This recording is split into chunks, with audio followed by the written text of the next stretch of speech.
I never imagined that saying no to a house offer could unravel someone's entire world, but that's exactly what happened when I crossed paths with Evelyn Harper. My name's Daniel Reed, a 50-year-old insurance fraud investigator picking up the pieces after a messy divorce. It was a crisp Tuesday morning in April, about 6 months ago, and I was trudging through open houses in the sleepy town of Cedar Hollow, desperate to escape the chaos of my cramped apartment. The thin walls, the blaring neighbors, the lease about to expire was all too much. I craved peace, a place to breathe, but little did I know that Hunt would plunge me into the wildest HOA nightmare imaginable. I was standing in a modest kitchen, mentally tallying renovation costs, when Evelyn materialized out of nowhere. 1 second, I was alone. The next, this impeccably groomed woman in her early 50s was inches from me, flashing a smile that screamed trouble. "Excuse me," she chirped, her voice dripping with that fake cheer you'd expect from a car salesman. "I'm Evelyn Harper, president of Pine Ridge Estates. I couldn't help but notice you're eyeing this less desirable area." The way she sneered at the word desirable sent chills down my spine. Before I could respond, she stepped between me and the house, blocking my view like a human barricade. "You strike me as someone who'd thrive in our exclusive estate," she purred, launching into a pitch about sky-high property values and a vetting process for suitable families. As a 20-year vet in spotting scammers, my gut screamed red alert. Her eyes scanned me like I was a puzzle piece she needed to fit. I tried to brush her off politely. "Thanks, but I'm exploring other options. Pine Ridge isn't for me." Her smile cracked, and for a split second, I saw panic flicker in her gaze before she masked it. "I don't understand," she stammered, her voice edging into desperation. "Everyone wants Pine Ridge. What could be better?" The real estate agent shifted uncomfortably, and I knew something was off. I thanked her and left, convinced I'd never see Evelyn again. Boy, was I wrong. The next day, my inbox exploded with emails multiple a day, each more aggressive. "Mr.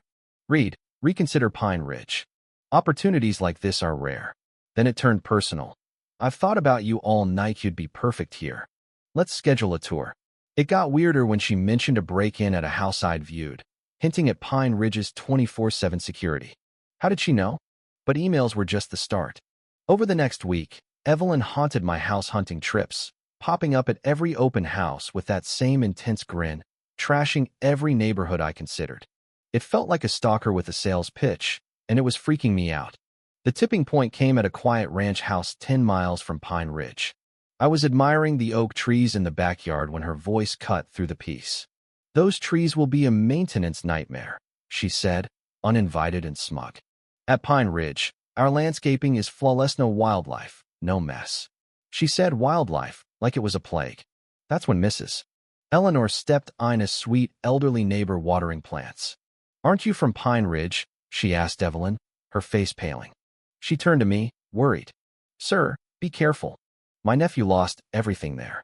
She hurried off, leaving Evelyn scrambling to dismiss her as confused. That night, I dug into Pine Ridge online and found buried complaints, excessive fines, forced upgrades, families ruined. My investigator instincts kicked into overdrive. I tracked down former residents. The Lopez family lost $40,000 in 8 months fines for a trash can 6 inches off, a wrong mailbox shade, escalating to mandatory overpriced repairs. The Youngs, a young couple, faced weekly $200 fines for toys or parking, ending in bankruptcy.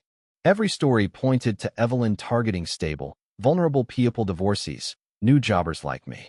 My profile was a scammer's dream: steady government job, recent divorce, lease pressure, no local ties. She wasn't just recruiting. She was hunting. Furious, I confronted her in my apartment parking lot. "I've researched you, Evelyn. I know what you're doing. I'll never join Pine Ridge. Find another victim." Her face twisted from shock to rage. "How dare you?" she shrieked, drawing stairs. "I'll ruin neighborhood, will touch you." Shaking, she pointed like a vengeful sorceress. 3 days later, Mrs. Eleanor called, panicked. Evelyn had called an emergency HOA meeting, claiming I was stalking residents with photos and lies, even calling my rejection economic warfare. That Friday, police cars screeched into my lot.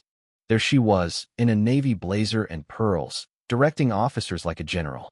She spun a tale of me terrorizing Pine Ridge, then dropped a bombshell. He's in an insurance fraud scheme, casing us for crime. I stayed calm, pulled out my badge, and watched her world collapse. I'm Investigator Daniel Reed, Insurance Fraud Division. She's harassed me for weeks. But Evelyn doubled down, laughing nervously. A fake badge. I've sold to actors, I know props. That's when I played my ACA doorbell video of her threatening a resident, plus complaint screenshots. The officer's focus swung to her. She froze, mouth agape, as realization hit. Officer Hayes asked if she needed help. She just stood there, paralyzed. Then she whispered, "You don't understand. I can't stop. They'll destroy me if I don't bring in families. This is bigger." My blood ran cold. With the officer's nod, I sat with her. Shaking, she confessed to a network of 6 HOAs run by Summit Property Management, a company orchestrating a $2.1 million scam with quotas and psychological profiles. They'd targeted me as a test case. If they'd hooked me, it'd prove their invincibility. Her desperation stemmed from 3 months behind quota, facing ruin herself. Within 72 hours, we raided all 6 HOAs: Pine Ridge, Oakwood Heights, Hilltop Villas, Lakeside Retreat, Elmwood Park, and Riverton Place, seizing records and arresting 12 board members. Summit's executives got 15, 12, and 10 years. Victims, like the Lopezes, testified, sparking the HOA Oversight Act and a compensation fund. Evelyn, cooperating, got 3 years and $150,000 restitution, admitting they were targeted by pros, not their fault. Months later, I visited her in prison. Gaunt and genuine, she revealed Summit had picked me months ago to prove their system's strength. My resistance unraveled them. She'd found peace in prison, earning a GED and writing apology letters. She thanked me for saying no, calling it strength. She gave me a list of future targets, hinting at more networks. Driving home, I pondered redemption, hers and mine. A year later, grilling burgers in my HOA-free yard, I hosted a gathering. Mrs. Eleanor, now free, toasted my refusal as power.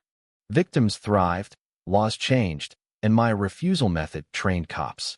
Then my phone rang. A Florida retirement community, trapped by an HOA president blocking sales and visits, studying my tactics. "We need you," they pleaded. I looked at my peaceful life, then thought of those caged elders. "I'm on the next flight," I said. "Bullies never stop, but neither do I." What do you think this new HOA mastermind has planned? Is trapping elders worse than financial ruin? Should Evelyn's cooperation reduce her sentence, sir? Is she still guilty? Drop your hottest takes, like if you're hooked, and let's keep this fight alive.